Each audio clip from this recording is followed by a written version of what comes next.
Hello there, everyone. My name's Andrew. And I'm Kassy. And this is the Culips English Podcast.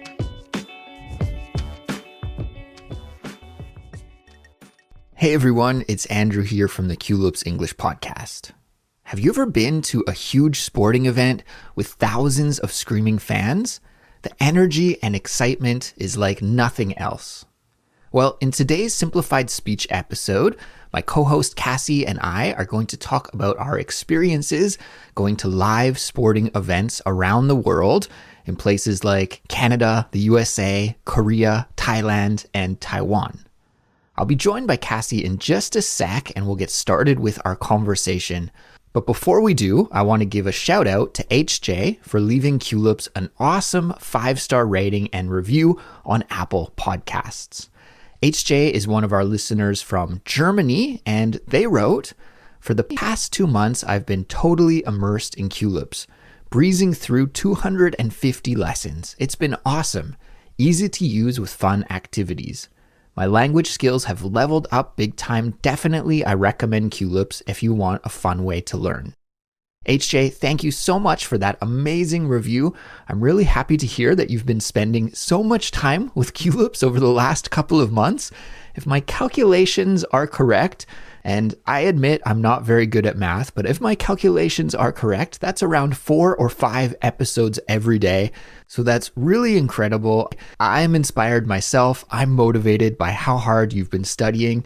And I think after I finish recording this episode here, I'm going to go study Korean, my second language, because like I said, you've really fired me up and I want to improve my Korean skills just like you are improving your English skills. So once again, thank you HJ for the support, and thank you to everyone out there who has been leaving comments and 5-star ratings and reviews on your favorite podcast apps. It really does help spread the word about Culips to listeners all over the world, so please keep them coming. And guys, don't forget, Culips members get an interactive transcript and study guide for each episode to maximize their English learning. Plus, when you're a member, you'll get tons of other bonuses and benefits, like access to our member-only series, The Fluency Files, invitations to our monthly member live streams, and more. Become a Culips member today by visiting culips.com or following the link in the episode description. Also, make sure to join the Culips Discord server to practice your English with other Culips listeners from around the world. Being active with your English and using it every day is one of the guaranteed ways to improve. You know, you can't expect to improve if you aren't doing anything to improve, right? You have to take some steps. Now, you're already doing great by taking the time today to build your listening comprehension, cultural knowledge, and vocabulary right now with this episode. But after listening to this episode, I recommend visiting our Discord community to leave a comment or to join a voice chat to practice your English outputting too. And you can do that easily on our server. And best of all, it's free. Everybody loves free, right? I know I do.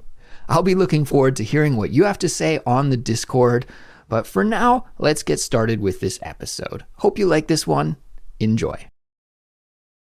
So our main topic of conversation for this episode is watching live sporting events. And the motivation for this episode, Kassy, is that you recently went and watched, was it a live soccer game? Yeah, live soccer or football, I guess, depending on where you live. Ooh. Yes. Shots fired, yeah. In North America, we call it soccer, right? But the rest of the world refers to it as football. And even sometimes I call it football because it does seem like the perfect name for the sport, right? Like, yeah, exactly.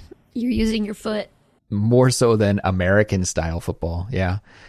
Anyways, soccer is what I call it back home, so I'll stick with that. So you went and watched a soccer game, and could you tell us about that experience, what that was like? Yeah, it was pretty cool. It was a lot of firsts for me. One, it was my first live soccer match. I did watch one in high school, but you know, it's not the same level. And then 2, it was my first live sporting event, again, not high school, in Thailand at a proper stadium. And these were the national teams playing, right? Yeah, exactly. So FIFA, the World Cup is coming up in 2026, which I was surprised by. Apparently they have qualifiers already. Yeah, I guess that's 2 years in advance. So I guess there's a lot of countries that gotta battle each other to make the bracket. I mean, that's what's cool about the sport, right? Is that so many countries participate compared to other sports, which are more localized, right? Like you could think of cricket is like really only popular in certain countries, or American style football is only popular in certain countries, but soccer, football is global. So yeah, they must have huge tournament brackets, I suppose. Exactly. Yeah. So this one, it was Thailand versus Korea. And it was really exciting for two reasons. One, my husband's Korean, of course. And two, Thailand is actually seeded a lot lower than Korea, usually. However, I learned so many things, Andrew, about football. Usually when you have qualifiers, you have two matches. You have one home game and one away game. And they had their first match against each other in Korea, and it was a tie, which was kind of an upset because, again, Thailand was ranked significantly lower than Korea the last World Cup. So the Thai citizens were all very excited for this match. They're like, maybe we have a chance to spoil it. Korea won by a lot. But the tension going into the game was really intense.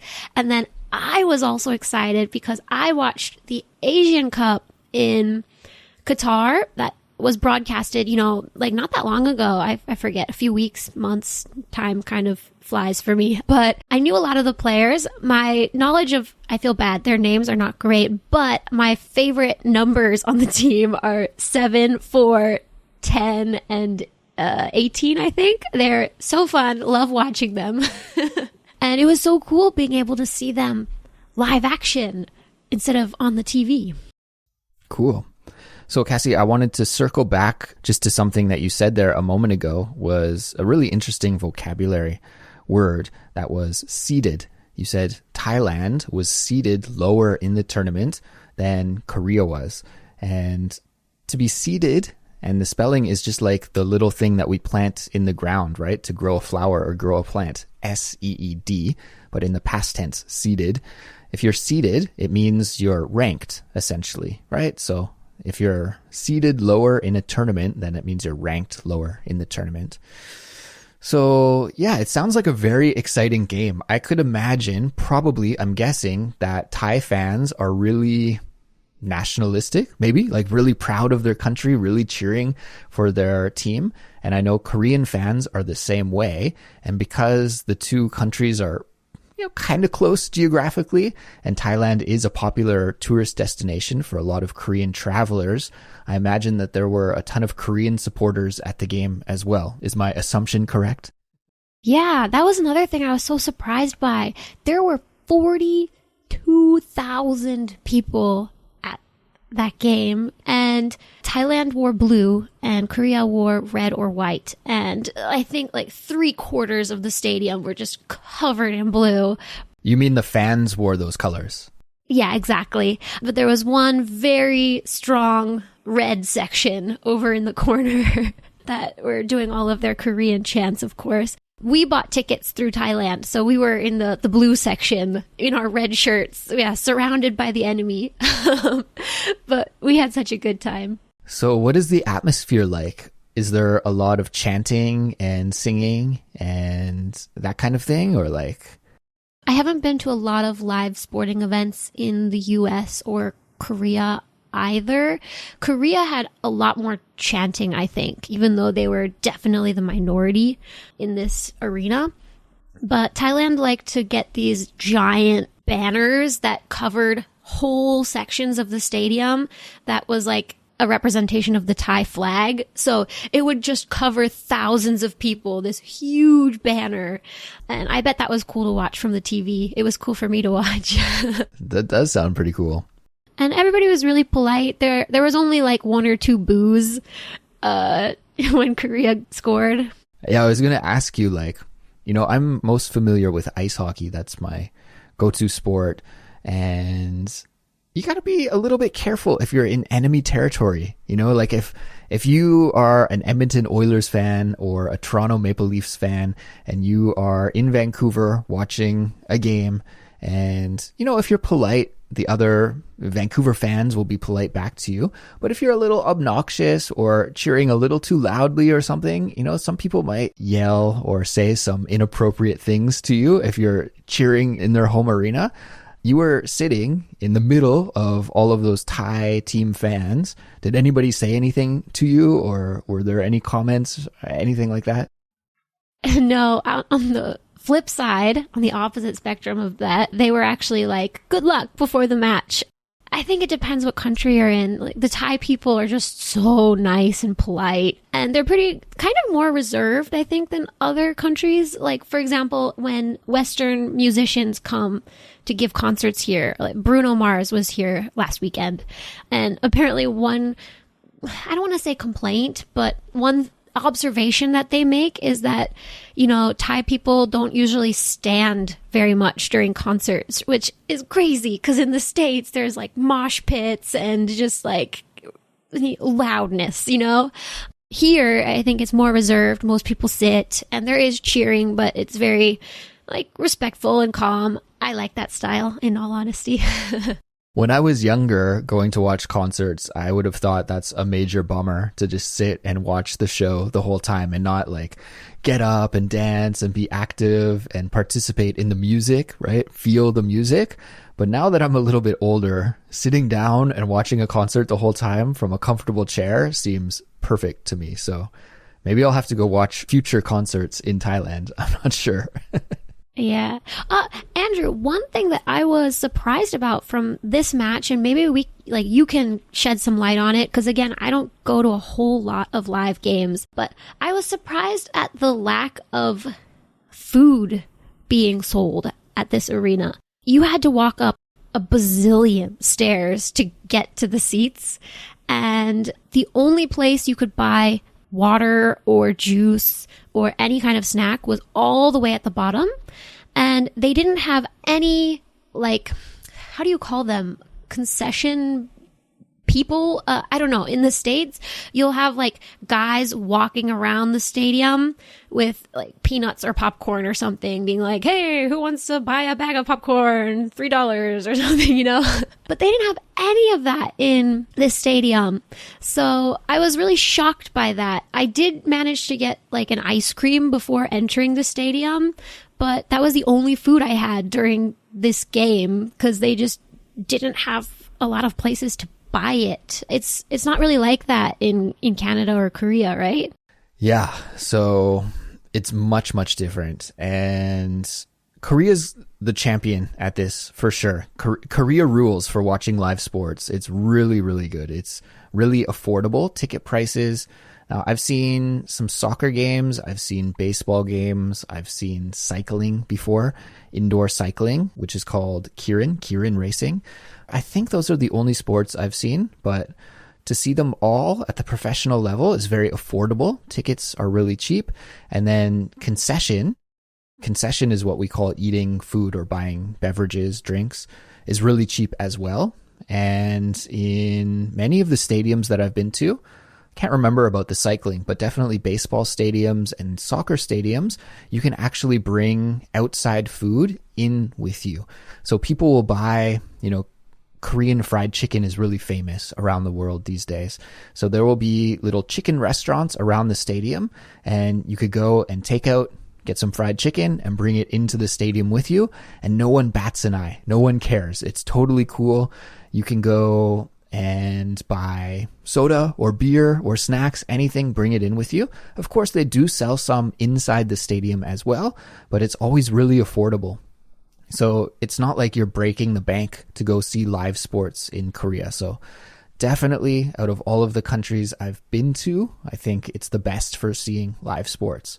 I've also been to a baseball game in Taiwan, and that was a really cool experience. And it was very similar to Korea as far as I remember. So I think, Asia's got really great sports culture and they know how to do it. It's like very friendly to the consumer. However, in North America, Canada, and the USA, not so much. Like I went last year, I went and saw an ice hockey game with my wife and my sister. We watched a Vancouver Canucks game. I love that name, by the way. Can you say it one more time? Vancouver Canucks. Yeah, so good. Canuck is a nickname for a Canadian person. So. Who knew? So yeah, Vancouver Canucks, they're my team. And I can't exactly remember how much the tickets cost. My wife wasn't like super stoked on going. She's not a big sports fan, but I was like, come on, this is your first time in Canada. We have to go. I have to introduce you to ice hockey. It's such an integral part of Canadian culture. So yeah, I bought the tickets for us and my sister as well. I invited her along, and I think it was close to $500 for the 3 tickets. Holy cow. Was it a really big game or just like a... It was just a regular game. Mind you, they were playing the defending Stanley Cup champions. So it was like against a good team. Stanley Cup is the name of the trophy that the champions win. But it was the only game that matched up with our schedule. So you probably could have seen a worse team and paid a slightly lower price. Mm-hmm. I'm also saying $500 Canadian. So that would be, around maybe $400 American, maybe a little bit more than that, but still expensive. And this was also on the balcony. It wasn't in the lower area of the stadium. So these were nowhere near the most expensive tickets. In fact, these were we call them the cheap seats, if you can believe it or not. The nosebleed seats. Yeah. You're up so high that you could get a nosebleed. This kind of joke. So anyways, tickets to enter are very expensive. Of course, the game itself is extremely entertaining, and if you're a fan like me, even more entertaining. But even my wife, who doesn't really know anything at all about ice hockey, she had a good time and was entertained. Every time there's a stop in play or there's a commercial break for the TV audience, there's always something happening. Like they always have some kind of contest. They'll bring some people down into the rink, the ice rink, and they'll do some kind of contest. During the intermission, the break time, they have Canada's famous fast food restaurant. It's called Tim Hortons. Yep, heard of that. The donut place. And Tim Hortons sells these little donuts that are like donut holes, I think you call them in the States. They're like the middle part of the donut where the hole is, a little circle. They sell donuts like that at Tim Hortons, which are called Timbits. And Tim Hortons also supports a lot of junior hockey teams, and they call those junior hockey teams Timbits. So these little kids that play ice hockey are called Timbits, and it's really cute. During the intermissions, the break times, they bring these Timbit players out onto the ice and they let them play in the professional rink. So you see these little kids who are like 5, 6 years old who can barely ice skate play ice hockey. And honestly, it might be even more fun to watch them than it is to watch the pros. But yeah, I guess it's really fun. It's really exciting, but it is expensive. The ticket prices and then concession is also insane. I had in my head that I was like, I'm going to go to the hockey game. I haven't been in Canada for forever. So I'm going to have a hot dog. I'm going to eat some nachos. I'm going to have a beer. I'm just going to go all out and enjoy myself. And I couldn't do it. It was too expensive. You're like, oh my gosh, it hurts me to pay for this. Really, like literally, I think a glass of beer costs around $20. Even a soft drink like a cola is over $10. And you can't bring anything in Canada, right? Can't bring anything in. No, they check your bag and make sure that you're not bringing any food or any drinks in with you. There was an image that went viral the other day from somebody who went and watched a Vancouver Canucks game, and they bought some fries and they took a picture, they counted, and there were only 12 fries. 12 long fries, and it cost them $15. And so they tweeted at the stadium, like, this is outrageous. This is insane. 12 fries for $15. And of course, afterwards, the stadium apologized and said, oh, we made a mistake. But many people were like, did you really make a mistake? I don't know. Yeah. I had 12 fries too. Yeah, exactly. So it's just expensive to see it in Canada. And I've been to a Yankees game, New York Yankees. I've been to Seattle Mariners games in Seattle. And baseball is slightly less expensive, but still quite expensive. So yeah, Korea and Asia, the place to go see sports, I think. I've been to a game in Philly, the Philly baseball team, the Phillies. We went a few years ago when my husband first came to the U.S. He was so excited to go to a live sporting event in the U.S. And I don't remember the tickets being too expensive. It was on a weekday.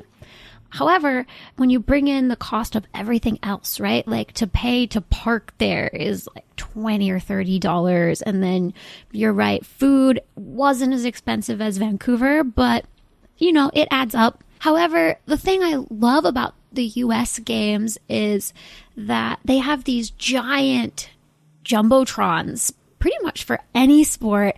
And the Americans love to get on those jumbotrons. Can you explain what a jumbotron is, just so our listeners know?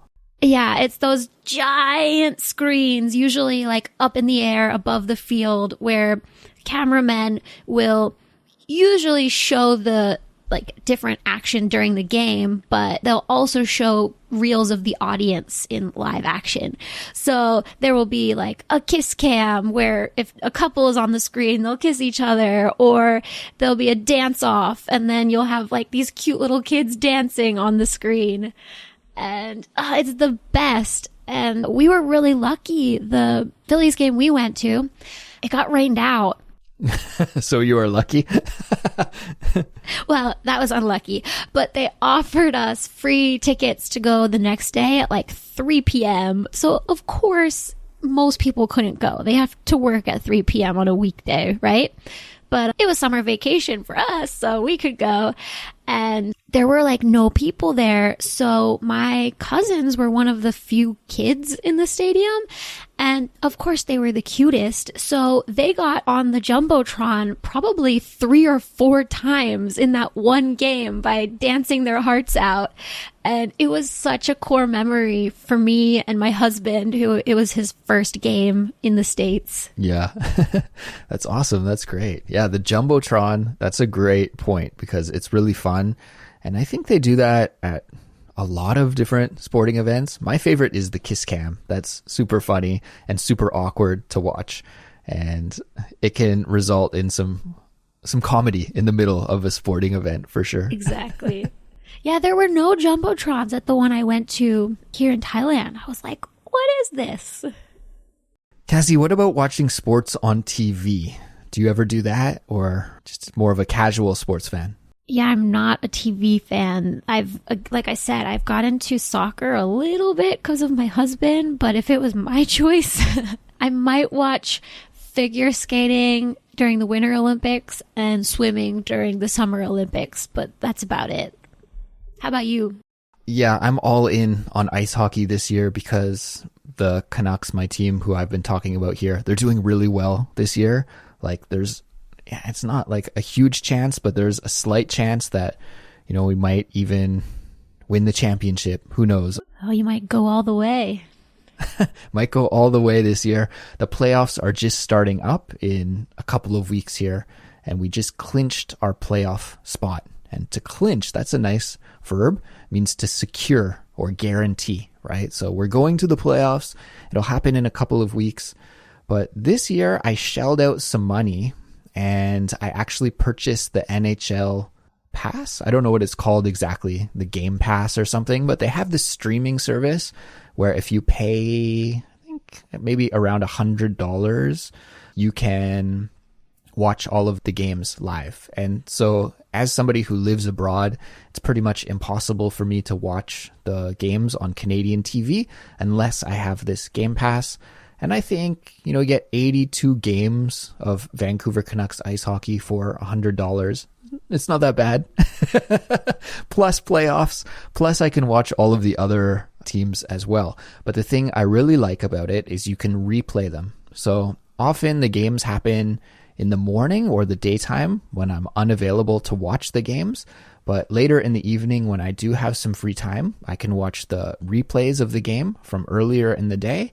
And that's perfect. I actually prefer to watch it that way because I can fast forward through all of the stops in play, all of the intermission break times, all of the commercials.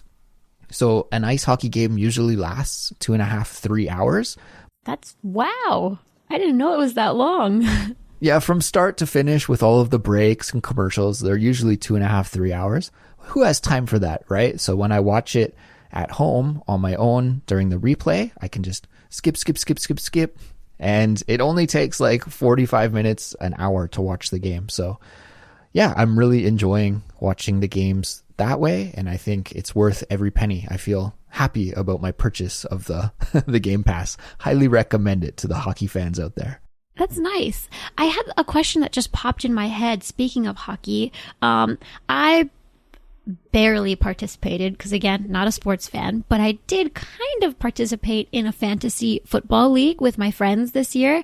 And also March Madness season is, currently or just passed. Again, I'm not a fan. Yeah, it's come and gone, but... Yes.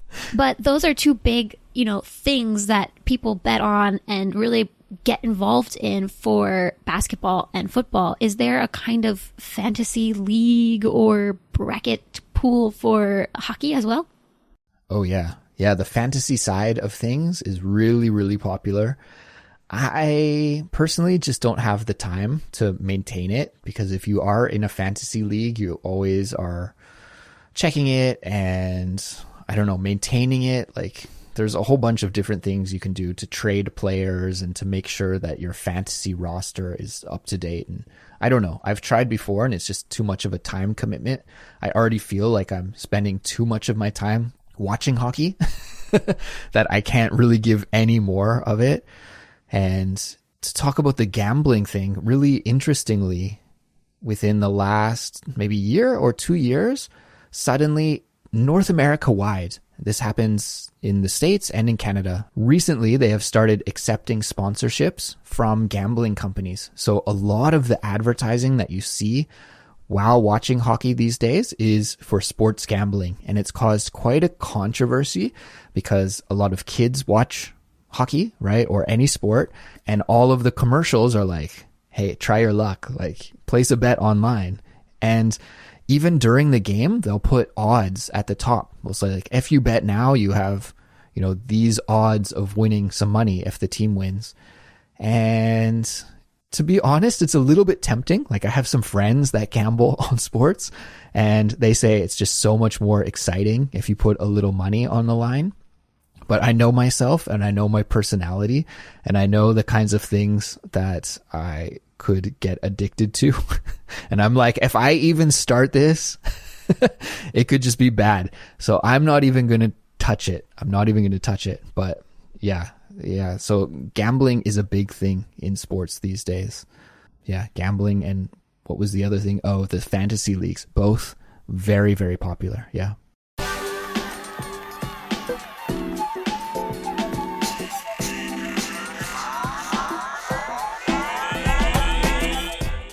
Well, everyone, that's another Culips episode in the books. That will bring us to the end for today. I hope you enjoyed listening to this episode, and I hope you learned a lot with us here today.